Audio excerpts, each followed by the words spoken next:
Greetings, everyone. Pete Pardo here from Sea Tranquility. Welcome to another edition of the Monsters Den. Tonight, of course, in the co-captain's chairs, Mr. Chris Alo, Mr. Rich Catino. What's happening, everybody, on this stormy Thursday evening? Perfect setting for the Monsters Den, I think. I was just going to say that. Perfect for Monsters Den. Yeah. I think I'm going to need an ark, I think, where I live with all the rain we've gotten over the last 24 hours. It's crazy. Sure. It's crazy. The storm hasn't even made it up our way yet. We're sending it down to Jersey, Rich. Yeah, it's coming. Well, it's coming this way up that way, so I'll be getting it first.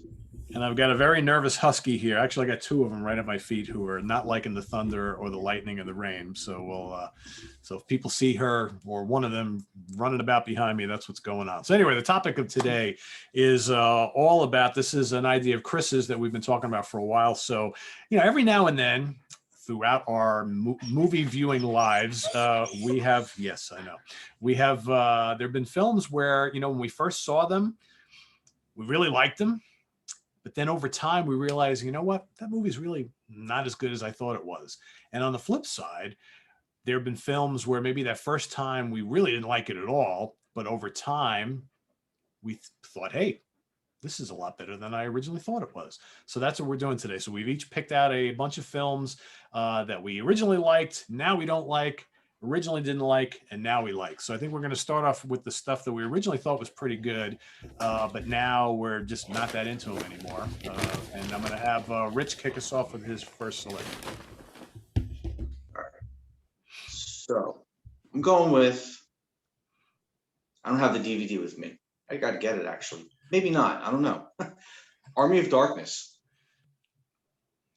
I used to like, because it was part of the Evil Dead movies.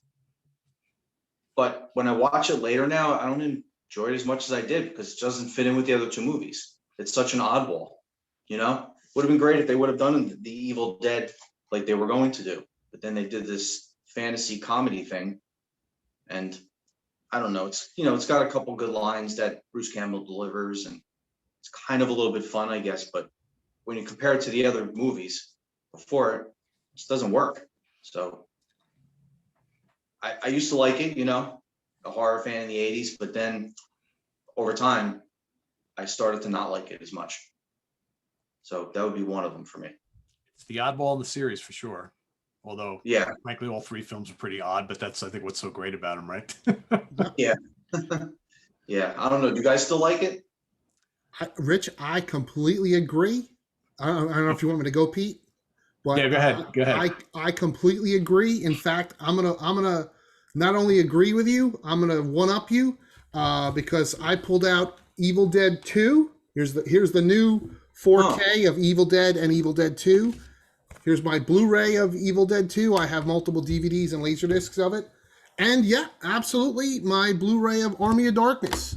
I just feel. I liked both movies, when I originally saw them, but I just don't like them anymore. I think Evil Dead 2 is completely tedious. I watched. You don't like Evil Dead. You don't like Evil Dead 2 as well as Army of Darkness, huh? Correct. Yeah, I still absolutely love the first one, but to me, the second one is tedious because it is a complete rehash of the first one, but to me it's more boring because the first one was 5 people in the cabin, and part 2 is Ash by himself in the fucking cabin for like 45 minutes, and it drives me crazy. I like the last act of Evil Dead 2, and yeah, absolutely, Army of Darkness. It was always my least favorite of the 3. But yeah, over time, to me, it really has not held up well. And, when I ran Hudson Horror Show, I ran it again because it's not, the show's not about me. I want the audience to enjoy it. And lots of people asked for it. So we ran it. So I sat and watched it again. I saw it in its original run off film. I was like, Jesus, man, I really don't like this. This is corny and it's the effects aren't very good. The stop motion and everything. Yeah, and blending different elements. Yeah. Totally, and it's funny, Rich, because how you said how it fits in the series, because I recently read a big article how Sam Raimi did not want to do Evil Dead 2. He wanted to go straight into Army of Darkness. But the deal that he had was he had less money. So that's why he made Evil Dead 2, so that eventually he could make Army of Darkness, because Army of Darkness was the sequel that he always originally envisioned. Now, maybe he didn't originally envision it to be such a slapstick comedy. Yeah, comedy horror, yeah. I mean, to me, it's the Three Stooges with just one Stooge, the whole movie. Yeah. But yeah, I found that article that I just read the other day fascinating. But yeah, I don't think either movie, to me, I don't, but I still absolutely love Evil Dead 1. Now, that's why I bought the 4K. It's both movies, but I just really wanted the first one on 4K. Now, if they would have done what they did with the series, did you guys see the series that was on TV? And I loved the TV. Thought the TV series was awesome. Yeah, if they would have taken elements of that, if they would have taken elements of that for an Army of Darkness type of a movie, yes, without the comedy, because the TV show had mild moments of comedy, but it wasn't silly and ridiculous and overdone. Absolutely. Then it would have been, that could have been good if they apply that type of a thing for I think they're doing another sequel, right? Yeah, I heard something, but I think Bruce Campbell's not in it. I think is one of the most recent thing I heard. Unfortunately, okay. But yeah, I think you'll like the TV show, Pete. That's a lot of fun. Cool. They can even take the TV show and cut it together to make a movie. Oh yeah, they totally could. Take elements of it and make another movie. But, yeah. Army of Darkness. Yeah, I mean, I like Evil Dead 2, but I agree with you. I wish they would have just done a completely different type of film. I like it. I think it's a good mixture of the, over the top gore and horror with the comedy stuff. But to me, it's just like a sillier rendition of the first film. And it's like, I just wish they would have done something different, Yeah. Whatever. It's something I don't go back to. And I don't even think I have it in my collection anymore. All right, for me, my first choice. I saw this in the theaters when it first came out, and I was like, "Oh, this is pretty cool," because at the time, these kind of Americanized reimagining of these Japanese horror films were like all the rage. But now I've watched this since, and I'm like, this just isn't very good. The Grudge, Sarah Michelle Gellar. I don't know, man. It's like I find that like The Ring and The Grudge and The Eye and all these kind of remakes of these Japanese films, they have their moments. And I think when they first came out, I watched all of them. I liked all of them. To me, they haven't held up pretty well for whatever reason. And they all seem to me kind of similar. All of them have this kind of like weird kind of ghoulish woman who walks backwards and has creaky limbs. And I find that they're all just too much the same. Yeah, a lot of sameness. What's that? A lot of sameness in those. A lot of sameness. Yeah, and it's all about these like kind of jump scares, which I think was one of the reasons that like really turned me off of a lot of like modern horror post 2000. It's like every movie like felt very safe, but if you throw a couple like, oh, didn't see that coming, jump scares, and all of a sudden it qualifies as a horror film. So I don't know. I don't enjoy this anymore like I used to. I used to think this was a pretty cool film. I don't really think so anymore, and I like have no reason to watch it anymore. So that's my first pick. That's a good one. You got Rich. All right. So I was a huge He-Man fan. You know what I'm going to go to, right? The Masters of the Universe movie from 1987. Yeah. I was so looking forward to it. And there was parts of me that I guess enjoyed it at the time. But of course, over the years, man, it's a horrible movie. It worked so much better when they redid it. Did you watch the animated shows they did in the 2000s when they redid it? No. Very good. And now Kevin Smith is doing another version of it. Wow. Another updated version, but in animated form.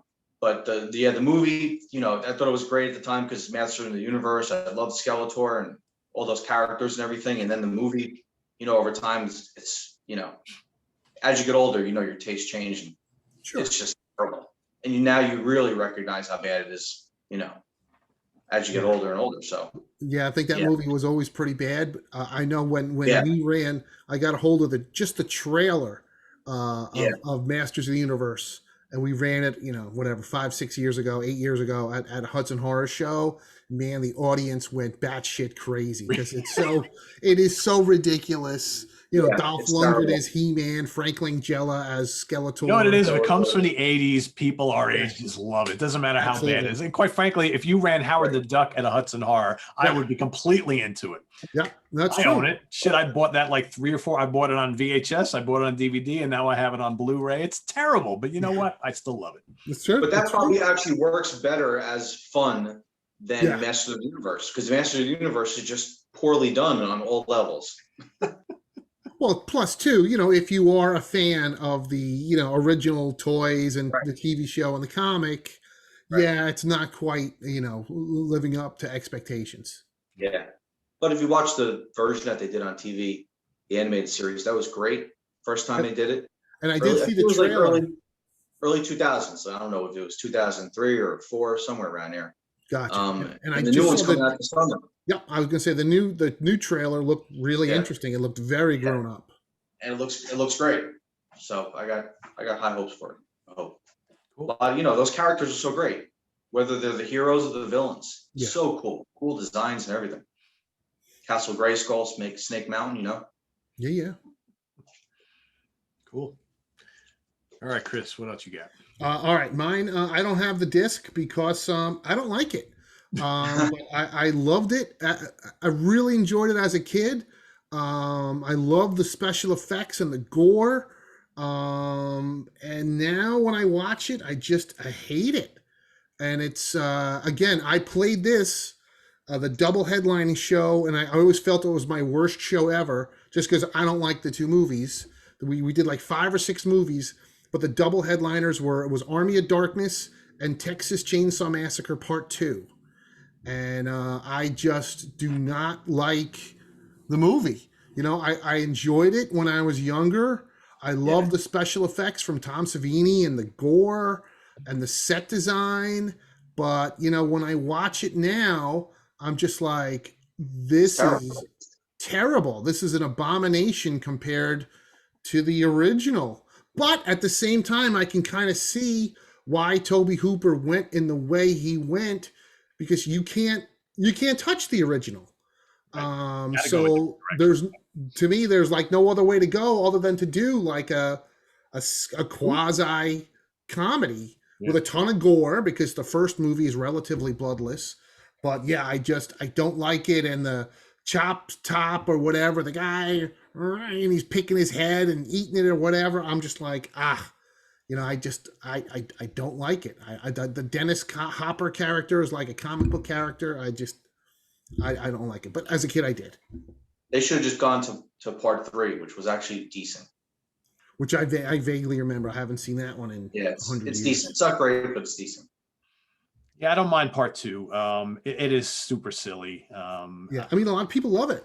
Yeah, I wouldn't say I love it, but I like it. Obviously, I went and bought it again, so it's but yeah, I could totally see a lot of people feeling that way. It's a completely about face from the first film, which is so it's one of my favorite horror films of all time. It's just so bleak and just like shocking, and then you got this, and it's like, all right, that's kind of a little different.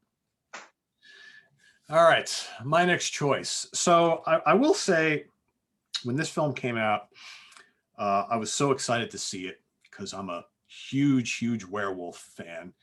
And quite frankly, over the years, we haven't gotten enough like really good werewolf films. So usually when one comes out, especially like in the 80s and the 90s, that was like a reason to celebrate. And if you're a werewolf fan, you had The Howling and certainly American Werewolf in London in the early part of the 80s, which I think got all of us jacked, and we thought we were going to get more good werewolf films. It didn't really happen. So then when they released the quasi sequel called An American Werewolf in Paris, I remember going to see this in the theaters and thinking, as my mother tries to get a hold of me, and I remember thinking that, wow, this is not quite as good as American Werewolf in London. And I think because I wanted to like it, my disappointment level probably was kind of tendered a little bit. But then over time, you know, I always had it in my head. It's like, yeah, it was not as good as the original, but it was okay. And then I went and bought it on DVD like a bunch of years ago, and I was like, wow, this movie's fucking terrible. It's That's really funny. terrible. You know, first of all, you know, you had the Great American Werewolf in London, which had the amazing, you know, practical effects, makeup, and then you got this, which has probably the worst CGI. This is the beginning of the CGI era, the worst CGI werewolves ever in any film. The acting was terrible. The script was terrible. You know, just really not a lot good about it. And what year was that? Oh, geez, this was what, early 90s, I think, right? Or was it a little earlier than that? I don't even remember.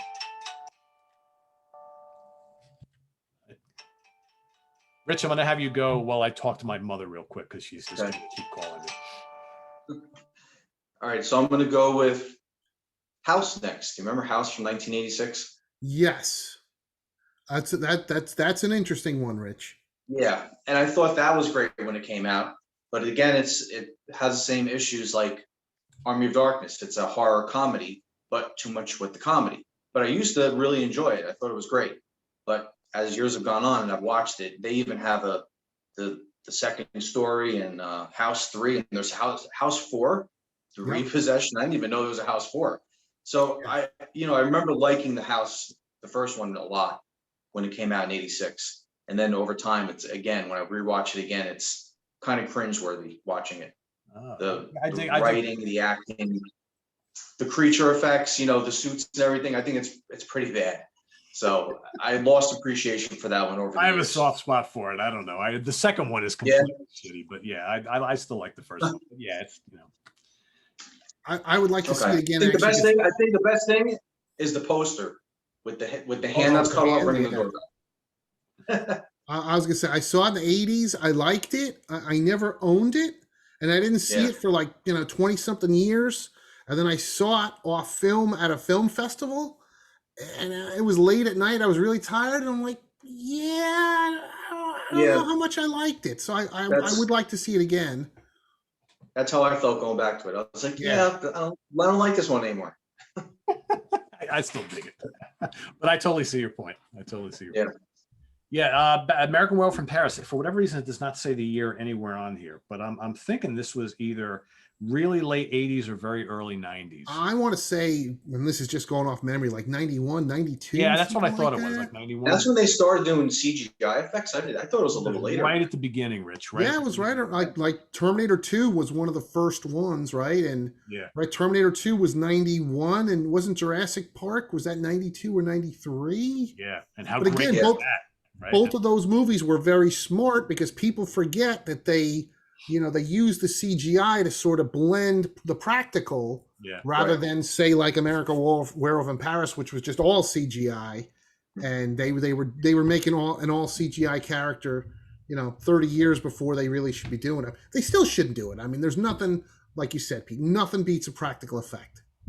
What was you saying? Unless you got the money to do it properly, like Jurassic Park and the later ones, Jurassic World. Right. Yes. Those you can't even. I mean, you really can't. It's really well done. Yeah. All right, Chris, back to you. All right. This one was a recent one, which I had. I'd always enjoyed this movie.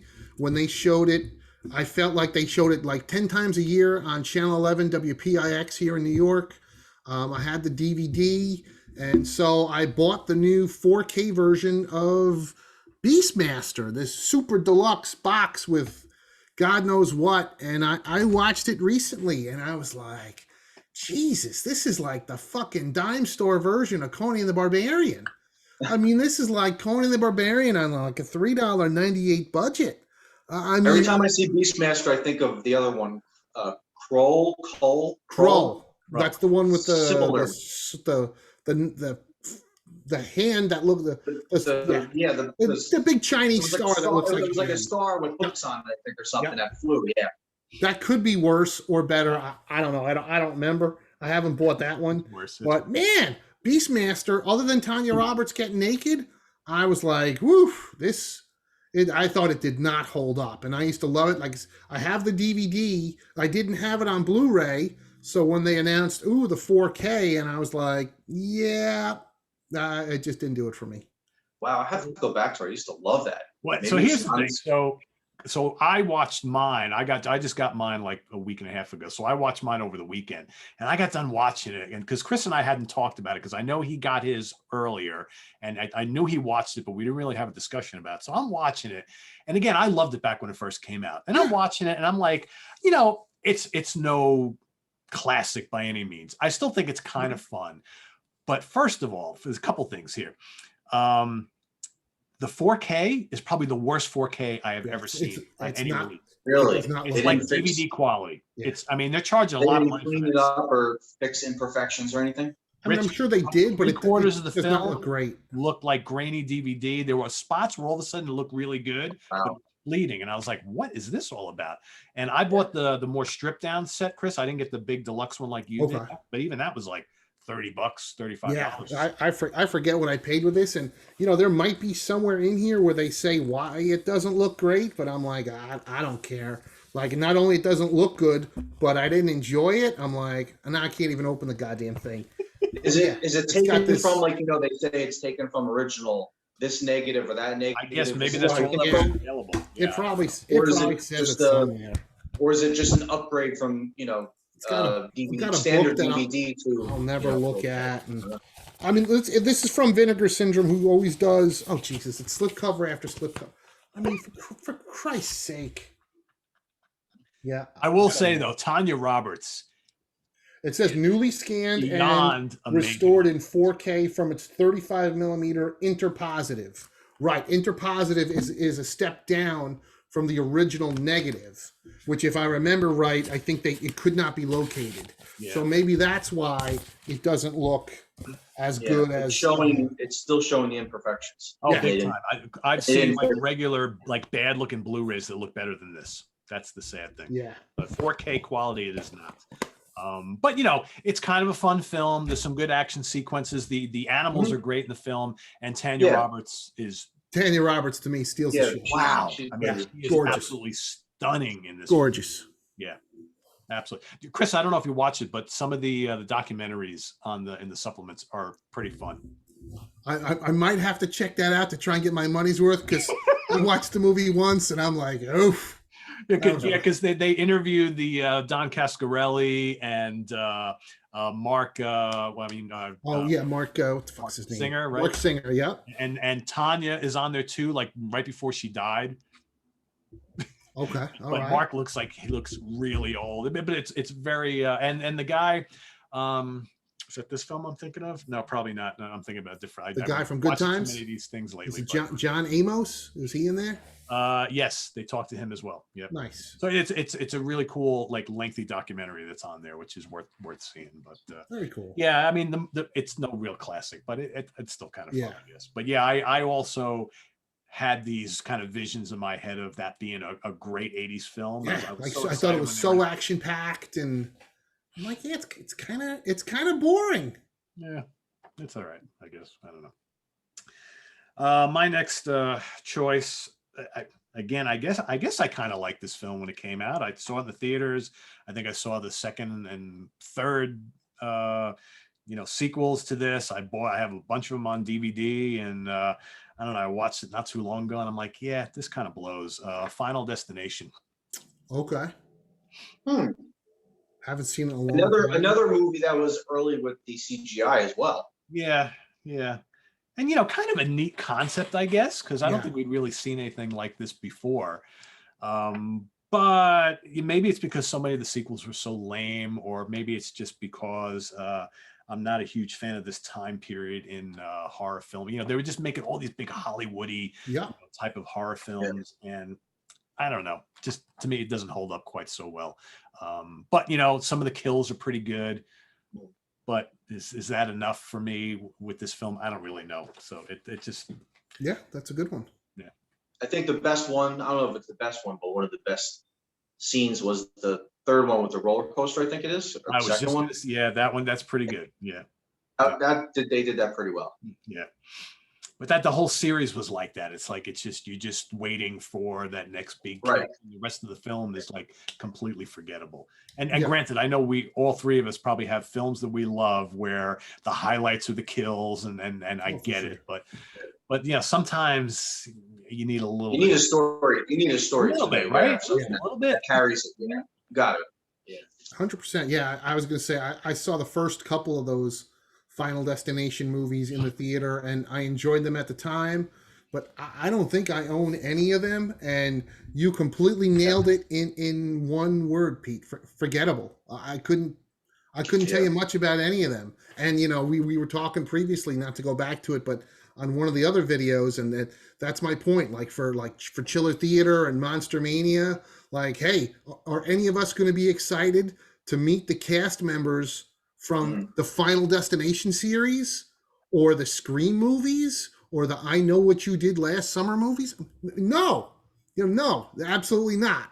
Everybody still wants to meet the Friday the 13th and Nightmare on Elm Street people, and going back to even the Universal Monsters and Hammer films. But I don't know. To me, those movies, completely forgettable. That whole era.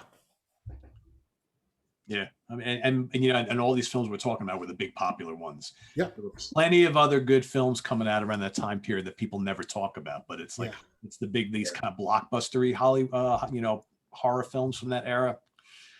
I don't know. They sold into the masses, and the masses bought into it. But do they really hold up that well looking back? Yeah, it's true. Not so sure. Got any more, Rich? Yeah. How about Ghoulies? The little creatures, the rubber creatures. That was another one I was a really big fan of at the time. And now when I watch it again, I'm like, wow, this is terrible. Oh, I watched both of them recently, and they're so much fun. I think the second film might even be better than the first one. Yeah? Yeah, the second one's a blast. When they're in the carnival, it's great. That's right. I can't keep them straight. Yeah, I remember liking them, and I know Blackie Lawless has a song in one of them. I think the Yeah, second Scream like it. That's the best part. Good That's a great song. song. Great song. Yeah. But Ghoulies, it doesn't work for me. I saw it again. I was like, nah.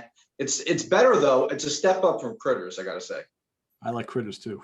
I have a thing for the little creature films, I guess. Yeah, that one didn't work for me. Oh well. Going back. You don't like little creatures coming out of toilets, I guess, huh? I mean, some of these movies work, I guess. I got to go back to some more of them, but I thought, like I said, I liked Ghoulies better than Critters. I always thought Critters was bad, but movies that I did like, and then as I got, over time, I lost appreciation for them. This is one of them, because I never, like I said, never liked Critters. I always thought it was crap. I watched the first 4 Critters films because I bought the box set. I watched There's them all. 4 of them. Yeah, there's like 5 of them actually. Oh my God. The fourth one is awful. I haven't seen the fifth one. I actually think the first 3 are pretty good. So, interesting. they're fun. I'll go back to them again. How many Ghoulies are there? Just 2. 2. Just 2. Yeah. Okay. Yeah, that's interesting. There's not more of those. Yeah. Yeah. Well, that is one that I think I did bring up to you recently, Pete. Maybe we should keep it for another discussion. Worst sequels. Yes. Yes. There's a lot of bad sequels. A lot of those. Yeah. Sequels. Yeah. We definitely can do that. All right, Chris, what do you got? I don't have it with me. I could have sworn I had it on Blu-ray, but we'll just go with it. But again, and I hope he's not watching because I like him and I've met him and I actually interviewed him. And like 20 years later, I talked to him. He remembered me. Don Coscarelli's Phantasm. I used to love it, and I've seen it many times, bought it many times. But the last time I watched it, I ran it off 35 millimeter film at Hudson Horror Show. And when I was able to sit down and watch it, I was like, yeah, it's not as good as it was in my head. But listen, all this stuff is always subjective. They could come, there's a new Phantasm box set coming out, and maybe I'll get that, and I'll be like, this movie's great. The fuck was that guy talking about? So who knows?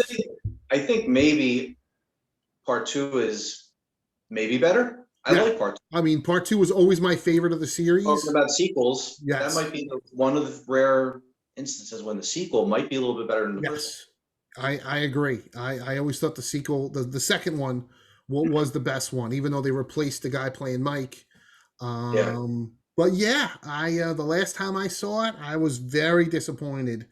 I was like, oof, there's like that stupid fly thing, and half the time I'm just scratching my head like, what the fuck is going on? And then nothing really gets resolved. I mean, there's 5 movies, right, in this series, and you still don't know what the fuck is going on. So, and they're still talking about more movies, and Angus Scrimm is dead, and I mean, who knows? But overall, the last time I saw it, I was kind of disappointed. So they're putting out a box set with all the films in it? Yeah, there was already a box set, but now I think it's Wellgo is the company. They're doing I think it's all 5 movies on Blu-ray. But the 2 big selling points, it's in an actual sphere, like cool. Is in the movie. And the other huge selling point, I told my buddy Glenn, I'll give him $5 if I could rent it from him. They are doing a 4K scan, not a 4K disc, but a 4K scan of the long lost director's cut of Phantasm 2.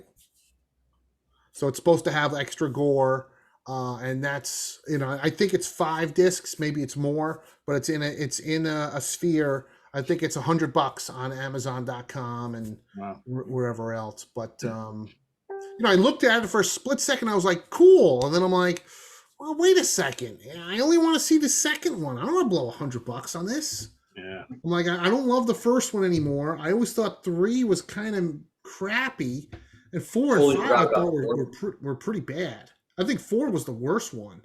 And the 5th one, I saw the 5th one, and that came out recently, within the past 10, 15 years, I want to say. Yeah. Yeah, it's relatively new. And I think it wrapped up everything. The story, I just don't remember what the plot was and how they wrapped it up, but I think it does bring everything full circle.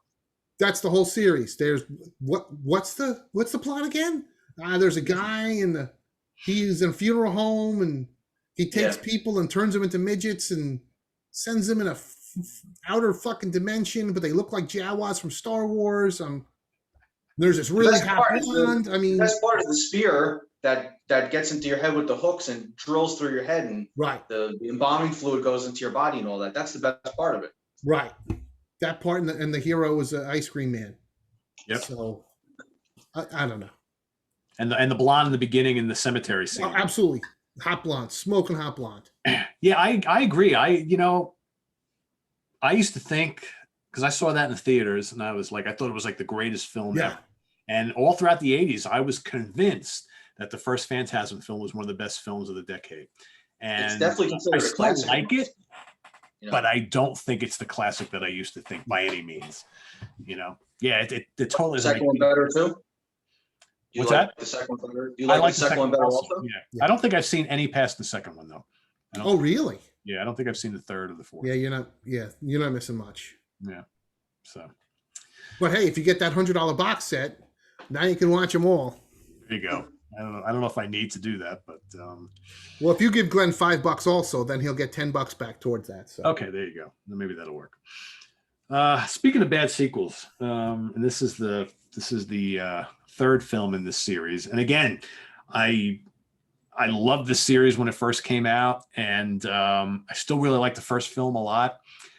And I'm kind of on the fence now about the second film. I think the second film is okay, but the third one just completely shit the bed for me. And I thought it was pretty good back in the day. Ginger Snaps Back, the beginning. Now is that the second one or the third one? I think pretty sure this is the third one. Okay. Pretty sure this is the third one. Anyway, yeah, because the second one is the hell's the name? That's the one where her sister plays the main kind of part in the film, but that's the one in like Western kind of times. It's like the 1800s or something. Yeah, it's like a period piece. Yeah, it's just terrible. They're in that castle.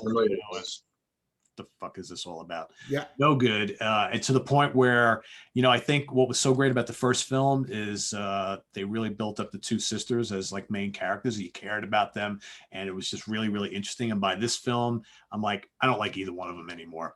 And I don't like the werewolf effects. And all of a sudden now we've gone back in time, and it's like, no good. Yeah. No good, no good, no good. Completely agree. The first one I think is a modern classic. Yep. And man, I thought both sequels just sucked.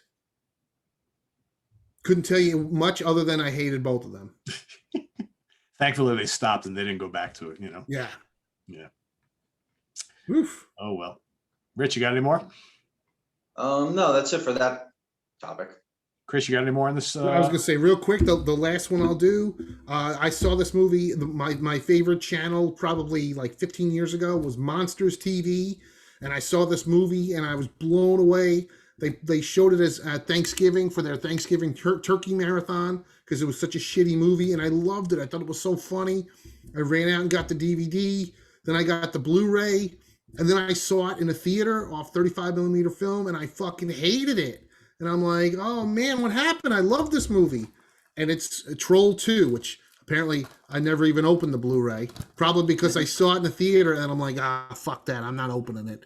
But I don't know. It's a weird little monster movie. If you haven't seen it, there's a whole documentary on it, which is really good, called Best Worst Movie. And now they've supposedly been working on a Troll 2 Part 2 for years. But it just, I don't know. It didn't hold up to me, in that brief couple of years that I liked it. I was like, oh man, it's, have you guys seen this? The first film was fun. I've never seen the second one. Oh yeah. Well, yeah, they're both pretty bad. At least the first one had a couple main people in it. Like, what's her name from Seinfeld? But, and this one, it has some gore, but all the blood is like green, and I don't know. Like I said, I saw it a couple times and loved it once and then hated it. So I don't know. But yeah, that's pretty much my list. Can't win them all. Yeah, no, it's true. All right, my last one. So it's funny because the three of us were having like a little discussion earlier in the day about the Universal horror film classics. And I'm a huge fan from when I was a little kid of the Universal horror films. But I never liked this one. And this is a remake of an earlier Universal film, which is phenomenal. This is the remake from 1943, I think, 41, 43, 42, something like that, Phantom of the Opera. So this is the remake of the Lon Chaney Sr. classic from, about 20 or 15, 20 years prior. Is that Claude Rains in that one? It's Claude Rains, yes. Yeah. I love Claude Rains. Right. I love Claude Rains. But here's He the was he's the Invisible Man, right? Yeah. He played the Invisible Man, was great role, right? He was also great in The Wolfman as Lawrence Talbot's father. I love him as an actor. I think he's amazing. And it's not like he's terrible in here, but I just think he was terribly miscast. They did not make the Phantom scary at all. He doesn't have a really horrible disfigured face. They spend way too much time with the music and the dance and, the choreography and the set pieces. And all of a sudden, the Phantom of the Opera is not scary anymore. And I guess when you're so used to the Lon Chaney Sr. version of this film, of this story, which is completely menacing and terrifying, this is anything but. And I love all the Universal films from this time period, love the Universal monsters to death. I never, ever liked this film. But in the beginning, it's almost like you had to like it because if you're a young fan, you want to like all the Universal monsters. But over time, I've been like, you know what? This is kind of a stinker for me. This is probably the only one of these classic films that I really don't care for. And it should be a film that I love because it is wonderfully made. I love Claude Rains to death, but I just don't like him in this role. And there's just way too much song and dance and all that kind of bullshit. And I just want creepy Phantom, and this is not creepy Phantom at all. So there you have it. Interesting. Yeah. So let's switch gears now. Everybody take a quick drink and let's go to those films that we used to really dislike, but now we think are pretty damn cool. So Rich, you want to give us a kickstart on that one? All right. So I talked about this one before when we talked about I think it was our favorite Hammer horror movie, possibly one of the Hammer topics. And I gained a new appreciation for it because I thought it was kind of boring and slow, and I don't know, it just didn't have enough monster. It wasn't enough of the monster. The monster was underdeveloped, I thought, but I appreciated it more when I talked about it in the other episode. So it was The Mummy. Remember, I didn't really like it back then, the Hammer version. Even the Universal, I find is kind of boring too, especially for a Mummy. But when I watched it again, like the costumes, they put so much, they made it look so expensive and lavish. And The Mummy's not too bad either. Yeah, I mean that's my favorite Mummy movie. Yeah. I gained a new appreciation for this movie after going back to doing that Hammer episode. So I figured I'd pick that one. Nice. It's a good choice. That's a good one.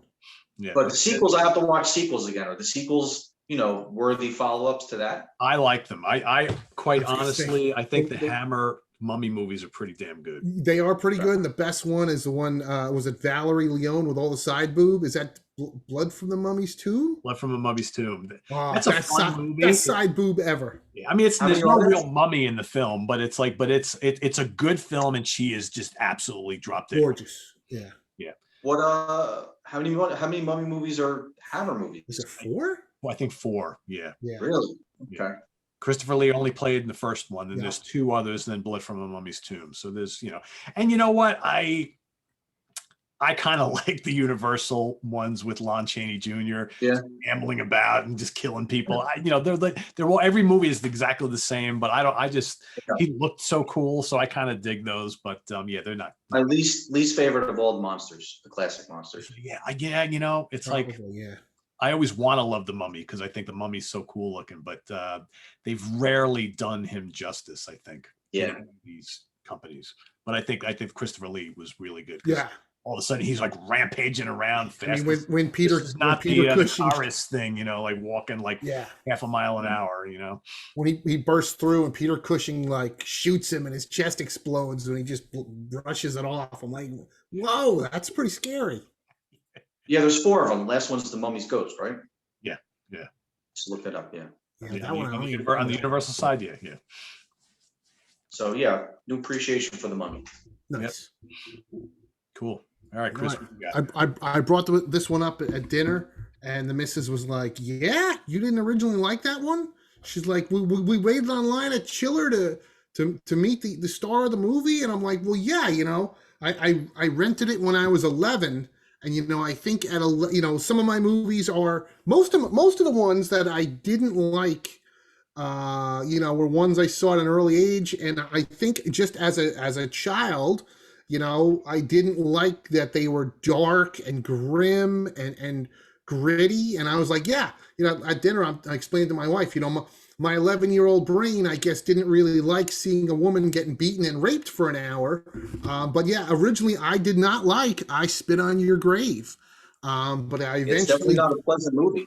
It's not a pleasant movie. Not a pleasant movie. I grew to enjoy it because I do love revenge movies. And she gets her revenge. But as a kid, I remember... I must have been 11 when I rented it from Camel Video in Yorktown Heights, and I was like, I didn't like it. It was, like I said, I think it was just too dark and too gritty for me.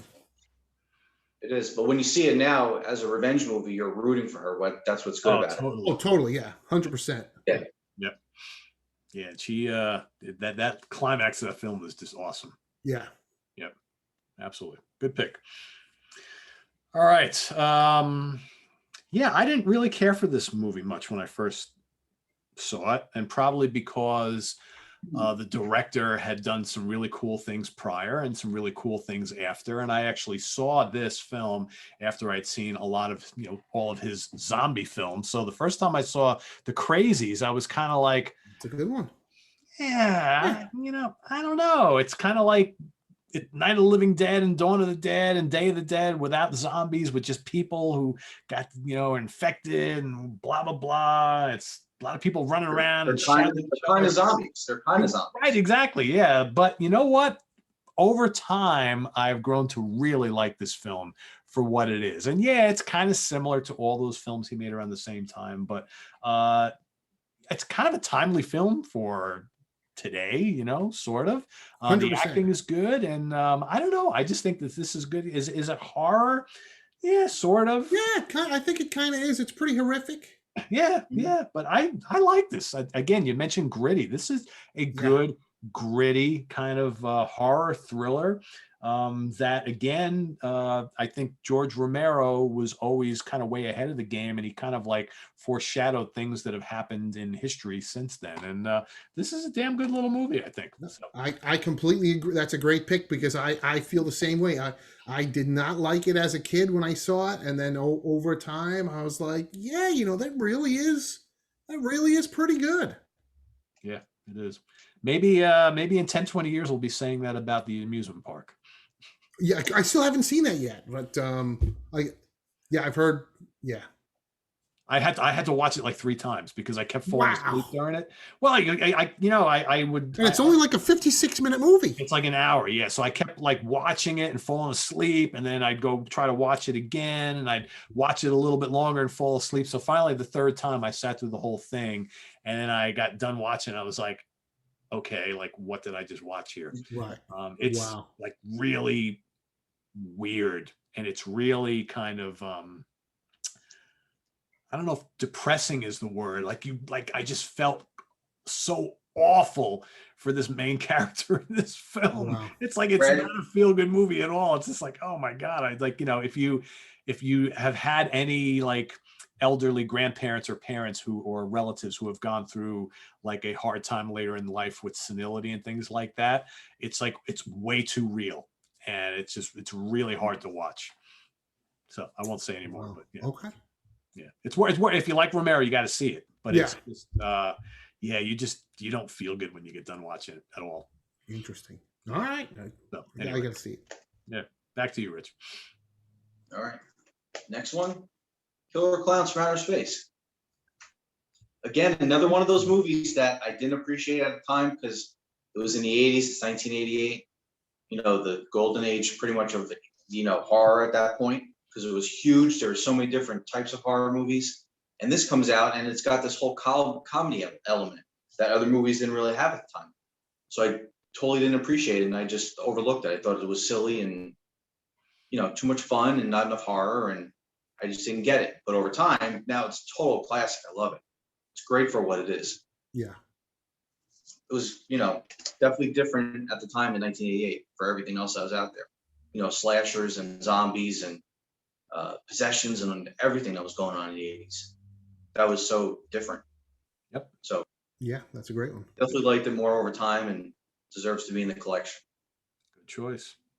Yeah. Plus, after seeing it also, you got a great clown in that movie, and there wasn't too many clown horror movies too. No, that's a good point. Very true. And you got killer clowns, and it's got this whole comedic element to it, and wasn't what I was looking for. Good choice. That's a good point. Yeah. Good choice. All right, Chris. All right, my pick to go back to your pick, Pete, with George Romero. I don't own this. It is getting re-released, so I will definitely buy it soon. But it's one that it always bugged me, like seriously bothered me that I didn't like this movie because so many people thought it was Romero's best or one of his best. I mean, he himself allegedly thought it was his best movie. And I'd seen it maybe like 4 or 5 times over the years, always on home video and always, shitty versions. And I just never liked it. And then about 5 or 6 years ago, I saw it projected off film, in a theater. And I don't know what it was, but I was like, holy shit, I loved it. And it was Martin. And I was like, whoa, I'm like, I finally get it, and I just, so long, I don't remember it. Well, that's the one where it's like the teenager, he wants to drink blood, but you never really know, is he really a vampire? Is it all in his head? I mean, it was a very unique take on vampirism. Yep. There you go. And, yeah, I really dug it when I saw it, maybe 3, 4, 5 years ago in a theater. And so yeah, I know they're coming out. I think is it Second Sight Films who did the think so, 4Ks. Of course, I just went and scoured the earth and got this Spanish Blu-ray. Now they're re-releasing it. Whatever. And 4K. Yeah. I almost picked this as well, but I didn't want to pick two Romero films.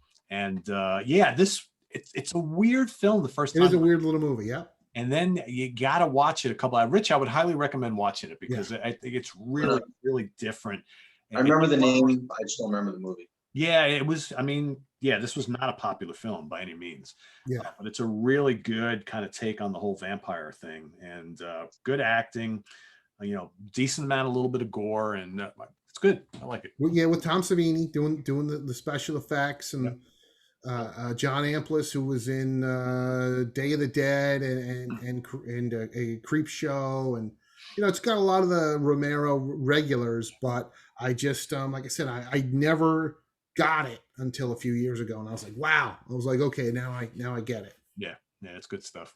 It's good stuff. So, Rich, the reason I was so quiet during your pick for Killer Clowns is because I picked it as well. I hated this when it first came out. I remember reading this thing and like, oh, what a piece of shit this is. All this kind of comedy and these goofy clowns and blah, blah, blah. But, looking back on it, this, I think, film kind of ushered in a lot of other kind of horror comedies that kind of came afterwards. And I think this movie is a blast now. It is. It's a lot of fun. There's a good amount of gore and just kind of weird, creepy moments that mix just the absurdity of these clowns from outer space, right? Just, I don't know, everything, and the acting is really campy and the special effects are just like so from their time, but it's just so much fun. It's like so much fun, and I'm amazed that they didn't do like a ton of sequels and all that kind of stuff. Like maybe they're still talking about a sequel. It would be terrible. It'd be terrible. Probably. It's too far after the fact. Leave it alone. Yeah, sometimes you gotta leave it as is. It's a cult classic. But you could totally do it with it's not like Nightmare on Elm Street where you need to bring back Robert Englund after 35 years. Because everybody's going to be in a clown suit and costume. So right, it's going to be the star of the movie's the clowns. Right. So if you could do it, I could see them doing a second one. They just got to keep it all costumes and practical effects because they don't. Oh, absolutely, yeah. It's going to totally change the vibe of it, and it's not going to blend in with the first one. Yep. Yeah, I think it was the Chiodo Brothers, right?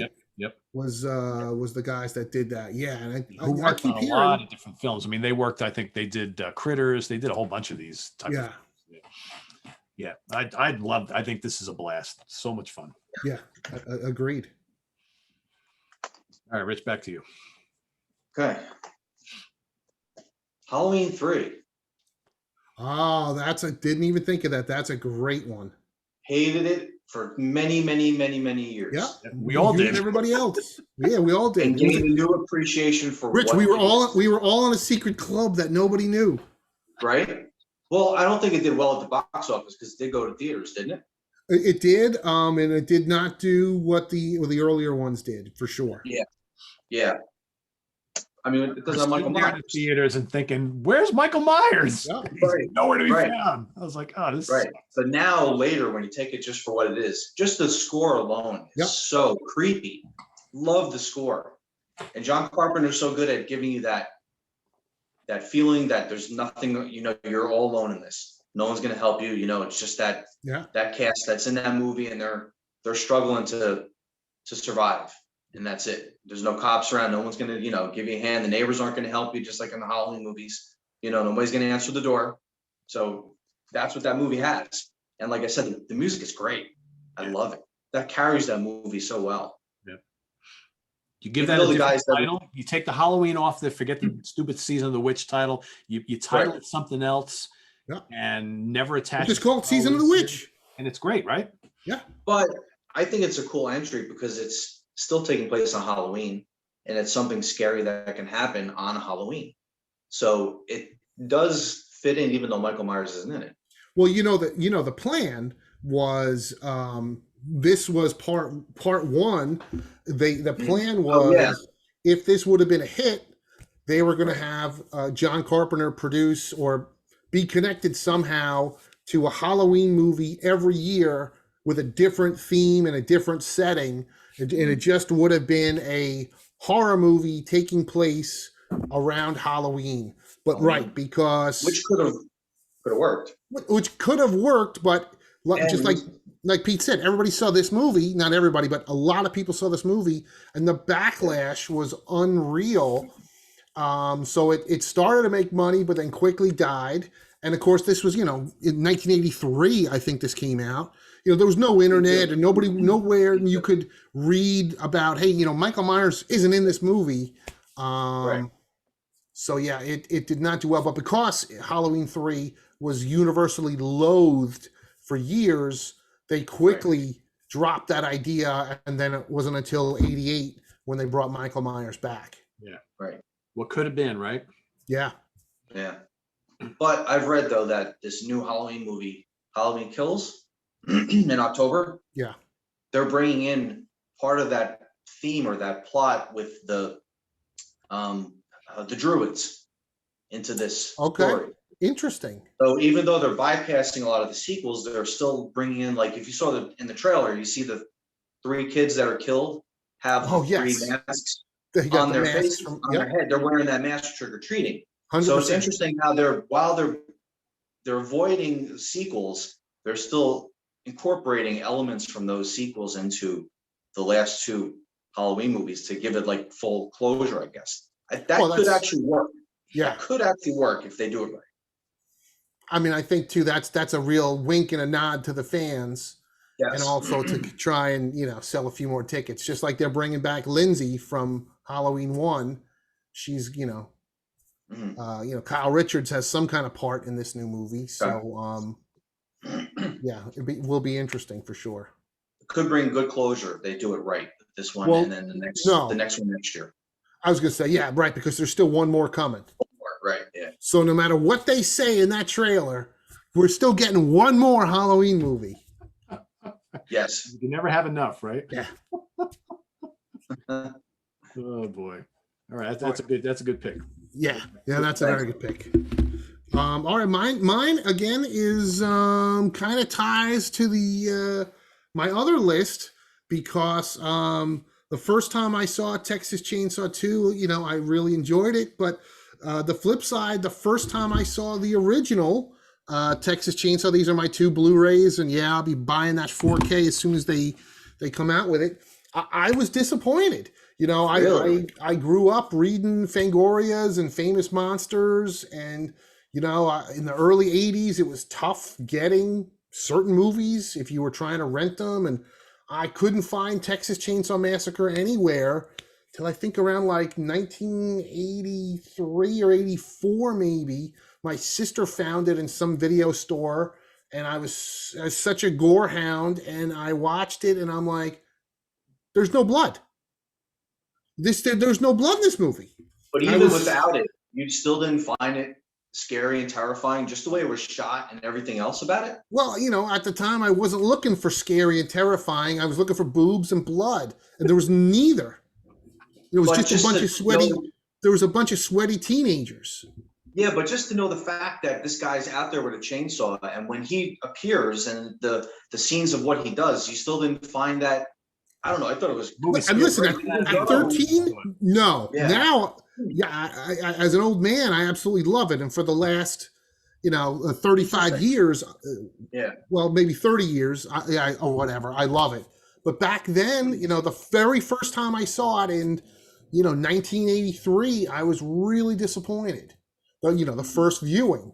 And then, within a couple of years, I saw it again and liked it more. And then started buying the VHS and then the Laserdisc, and you guys know the story from there. But yeah, the very first time I saw it, I was disappointed. I didn't like the ending. I didn't like that there's no blood. I didn't like that there was no nudity. But now I'm like, holy shit, this is one of the greatest horror movies ever made, and you can never. There's a whole fucking franchise of Texas Chainsaw movies, and to me, they all suck except the original, because the original is so frightening and just gritty. You watch it and you're like, God, everybody looks like that van. They must have smelled a BO with all those kids in Texas in the 70s with no air condition. And, and I always think, well, if you really look at it, especially coming from Texas, Leatherface is almost the hero of the movie. These kids were on his property, breaking into his house. He was just defending his property. And he didn't go out and kill them. They came onto his property. And listen, in Texas, you can fucking kill anybody in Texas. I think it's like a law, So yeah, they I completely changed my views on the movie. Now I think it's a masterpiece, and I'm sure this new Texas Chainsaw movie, whenever it comes out, I'm sure it'll be garbage. We'll see. We shall see. All right. So the first time I saw this film, I thought,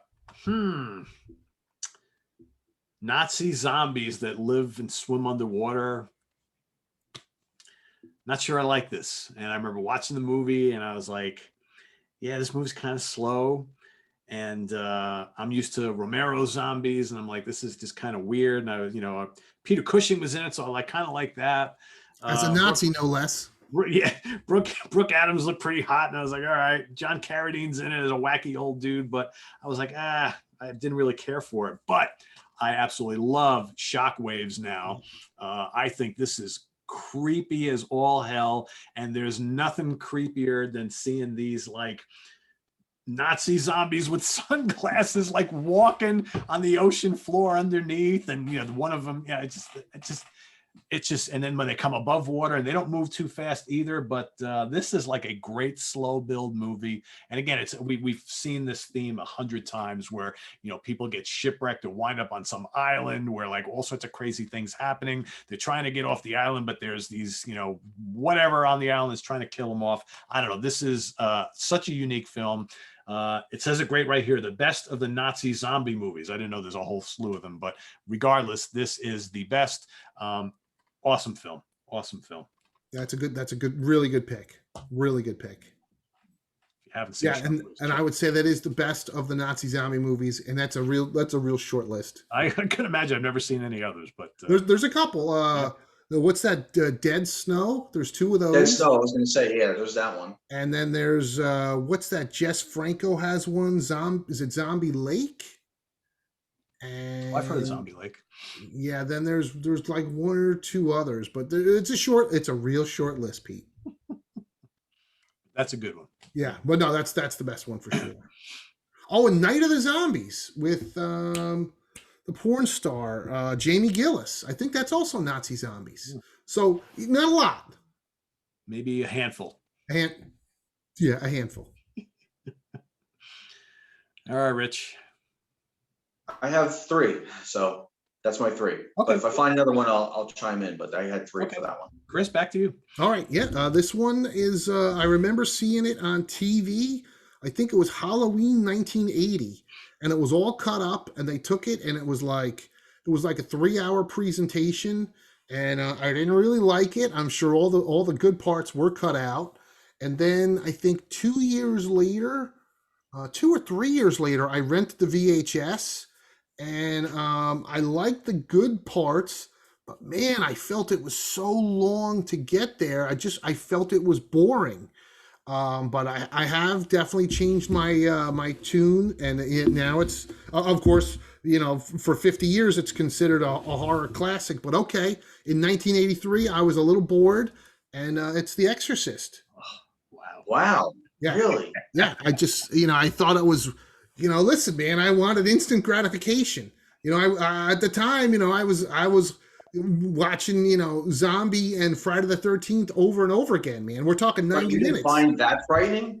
The whole religious angle as well? Absolutely. I did not think it was scary at all. I thought the effects were good, but I just thought it was boring. I thought like the last 30 minutes was good, but to get to it, now I think it's terrifying, but at the time, the whole religious aspect is very scary. But yeah, as an 11-year-old or a 12-year-old, nope. I just wanted the boobs, which there was none, and I wanted the blood and the guts. I mean, there's,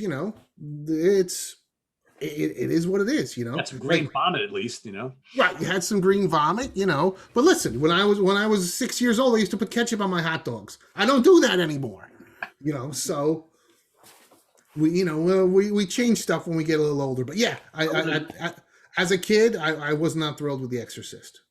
And again, there's another one. There's a whole franchise on this, and I think they all suck except the original. There's another one coming. There's another remake or a reboot coming, and I'm sure it'll be fucking terrible. Yeah. Yeah, the first is amazing. It's funny. I think Rich and I were both surprised, but yet for me, the two most terrifying movies of all time, and I loved them from the first time I saw them, was The Exorcist and Texas Chainsaw Massacre. Yeah. Just like nothing like being a kid and seeing those for the first time and just being like, oh, holy shit! I got to make sure I keep the light on at night. You know, so. For sure. All right. When I was a youngster, loved monster movies.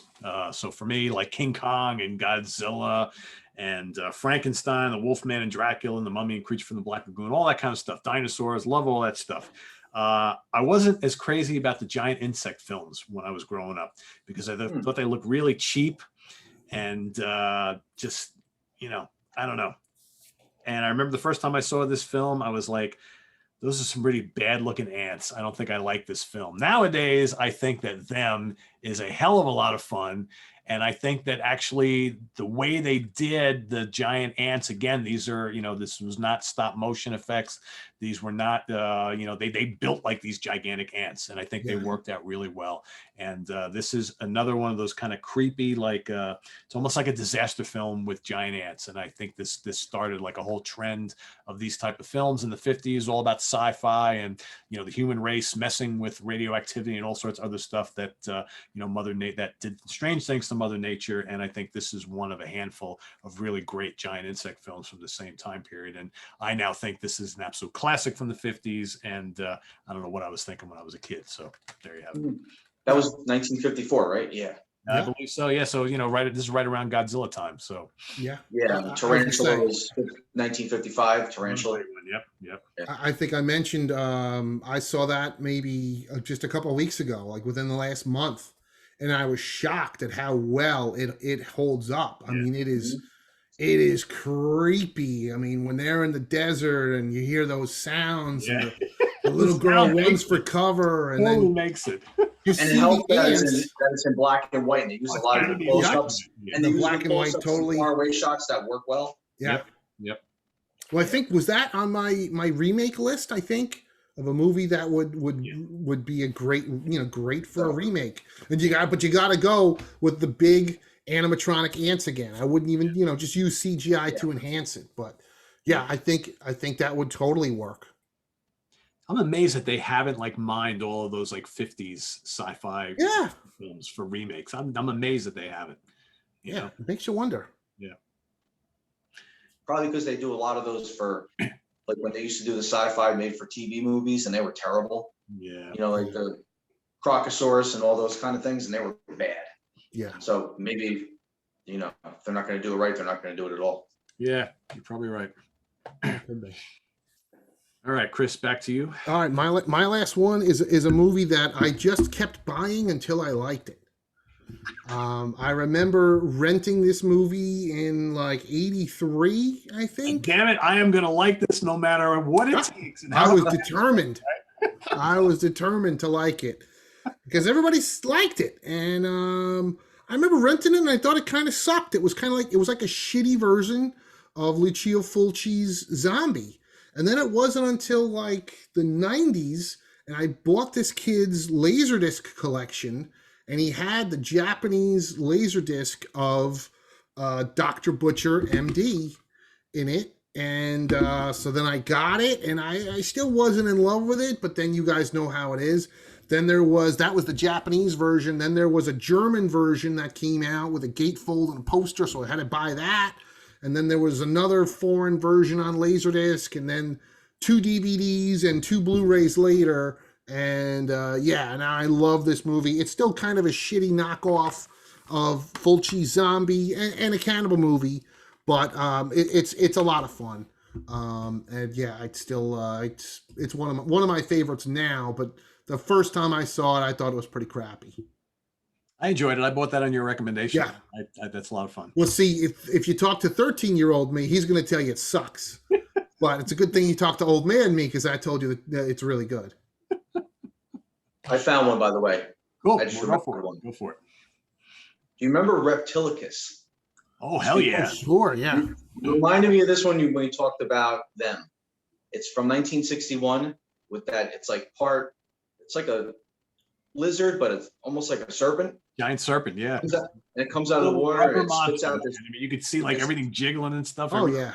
Green slime that it spits at you, and it dissolves your body and you turn to bone, I think it was. Yeah. I used to think that was great. And it's not. It's not fun. But I still don't like it. I still don't like it. Rubber monster movies.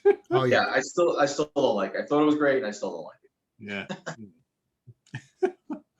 I remember that well. They used to show that all the time on like what, Channel 11 or something like that, or Channel sure. 9. Yeah. Yep. I could still hear the voiceover from the trailer. Reptilicus, cuz. All right, I got two left, so I'll just spit them all out here. So the first time I saw this film, I think Chris and I had the same opinion on this. I think Chris still has the same, but I have grown to really enjoy this. I just was like, the cover says, "From the creators of Alien, bring a new terror to Earth. It will take your breath away, all of it." And I remember buying it on DVD and thinking, yeah, this is all right. Nothing spectacular. We're talking about Dead and Buried, which is just getting prepared now for 4K. I saw that. Or it might even be out now. I don't even know. It's got a great cast. It's got James Farentino. It's got Jack Albertson, which I believe was his last role, and he plays a great role in this film. Robert Englund. Yep. It's kind of a zombie film, sort of, and it's kind of a slow build, and it's got a couple really good like gore scenes, like really freaky gore scenes.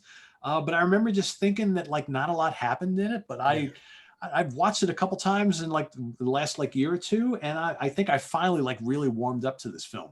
And I think it's actually a pretty intelligent little horror thriller with some great acting. And sometimes the story doesn't make any sense. I know Chris talks all the time about how, the whole gist of the story, without giving too much away, is that Jack Albertson is like the mortician in this small town, and he keeps like killing people so he can bring them back to life. But then like he brings the people back to life and they go right back. They live their normal life. Literally, the guy that works at the gas station, they kill him and they bring him back to life. And what does he do? He still works at his shitty job at the gas station. Except now he's right? Jack Albertson's character, right? And then, I think they finally figure out like, why are we doing all this, right? But I don't know. I like it, and it's got what's her face in this. I forget the actor. Oh, from Flash Gordon, Melanie. Yeah, her and the other one in the beginning, I forget. Oh, the nurse, the blonde nurse is really cute. That's the one I'm talking about. Yeah. I can't think of her name. Yeah, I forget her name. But it's one of the early films that Stan Winston worked on. Yeah, which is pretty cool. So yeah, I like it. I think it's good. And the other, I flipped back and forth on that movie between hating it and liking it. And last time I think it was I saw it about maybe a month ago on Shudder, and I was like, I don't really like it. So I'm going to stick with that. All right. Well, there you go. But hey, listen, if I watch it again in a year or two, maybe I should just buy that 4K just in case I like it. You will be changed forever. That's it. Just to have all my bases covered. So here's one that, again, sometimes you take a chance on a film because it's compared to a lot of other films you really like. And for whatever reason, it doesn't quite live up to those other films that everybody compares it to. And you're just kind of like, this sucks. It's not as good as X, Y, and Z. And then you go revisit it later on and you're like, you know what? This is a fucking really cool film. And that's exactly what happened to me with Torso. I mean, I love Italian giallo films or gialli films, however the hell you want to say it. And this movie was always compared to a lot of the Argento classics that he did early in his career. And I remember, just buying it based on that and thinking, yeah, I'm not sure I quite like this, but I think I have grown to love the Giallo films even more over the years. And I decided to go back and revisit this. This is really, really, really good.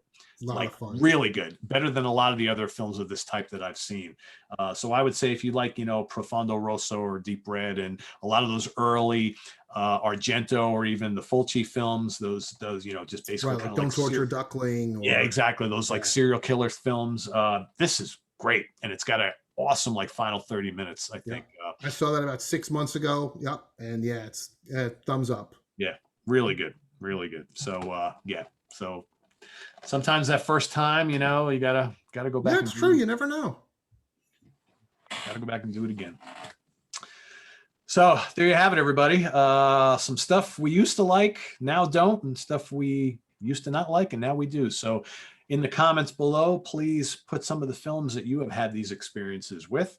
It'll be kind of cool to see what other folks think about this little topic. So, Chris, any last words of the day here? Oh man, I got nothing other than somebody buy me that 4K Dead and Buried, and I can tell you if I like it or not. That's all I got. There you go. You're going to be getting all these messages now. What's your address? I'll make sure I'll get that. Nice. That's funny. All right. So what do we got coming up next? I'm not sure. I don't remember what next week was. Got to figure it out, I guess, right? I always draw a blank. No, we were talking about doing another director, which is the one that we're doing. With Stuart Gordon. So we're going to be doing our 5 favorites of Stuart Gordon coming up in a couple of weeks. Also, we'll be having the other Monsters Den crew, Jamie Laszlo and Dan Brown and myself. We're going to be ranking our 5 favorite Hitchcock. What is his name? The other director, Brian De Palma. That's it. Brian De Palma films. So that's coming up in a couple of weeks, and we've got some other things in the works as well. So stay tuned for that. A lot more here on your Thursday night show on the channel, The Monsters Den, for Rich Catino and Chris Alo. I am Pete Pardo. Thanks for watching, everybody. We'll see you next week with more horrific stuff. Take care.